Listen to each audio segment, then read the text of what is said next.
No, yeah, speaking of like traditional publishing, they have been able Hmm. to push some more of these like Black authors and all Hmm. types of authors. Hmm.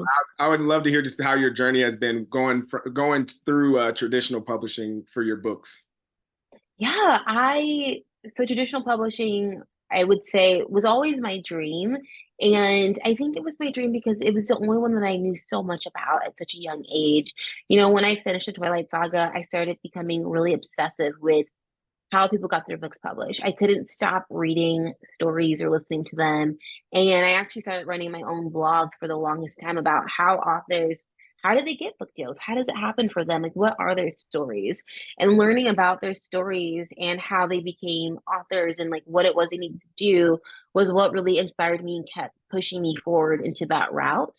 And so when it came to traditional publishing, I knew that I was going to start that journey right after I finished writing my very first book. So I finished my first book in about 2012, and I started querying the exact same time as I was starting to go into college. And it was when I started sending query letters out and starting to get a bunch of rejections when I realized that this was going to be way harder than I thought. Those inspiration stories were helpful, but no one prepares you for how long the journey could be. And so I was querying and looking for a literary agent to represent me for years. Like I always talk about how I was in the query trenches for a decade, just about, which is a long time to be waiting, especially if you have a lot of stories to tell. But every time I got rejected, it really did push me towards writing another story and being better and trying to really perfect my craft.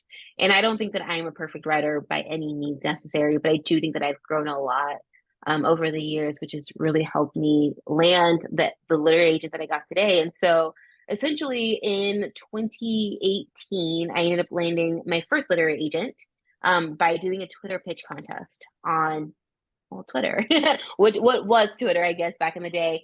And me and that agent, we were together for about a little over a year. We went on submission and we ended up just parting ways amicably.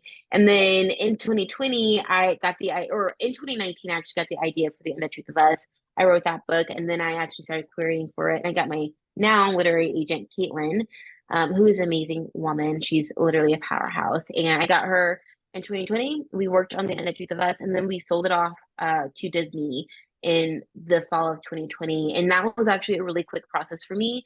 So it was a very much like a long wait, right? So 10 years of kind of like waiting, or it was more like 8 years of waiting and then 10 years of waiting for my first book, or 2 extra years waiting for my first book to come out. But essentially, it was a lot of waiting. And then all of a sudden, I got my agent, we were editing, and then we sent it out into the world. And I kid you not, like almost 3 to 4 weeks later, we had our first real interest in an offer from Disney. And that was the quickest thing to ever happen to me. And it's very much been a whirlwind experience since then. And I very much enjoyed my relationship with Disney. My editor there at the time was just incredible. And she really saw the vision for both of my books that I had. And she really helped me craft those ideas to become even better ideas. And it was a great time. My second submission experience was totally different, but also still very fun and exciting. And I'm excited for my next fantasy romance series to be coming out next year. But yeah, so far traditional publishing has been fun. I would say the hardest thing about traditional publishing is a lot of the times as an author, because these industries are full of people who love books, right? They love reading. They want to support the industry. They want to support authors, but a lot of the times people are just being overworked and underpaid. And so that means that a lot of work, especially when it comes to marketing and publicity, really does fall on the shoulders of authors sometimes, and that can be a little overwhelming.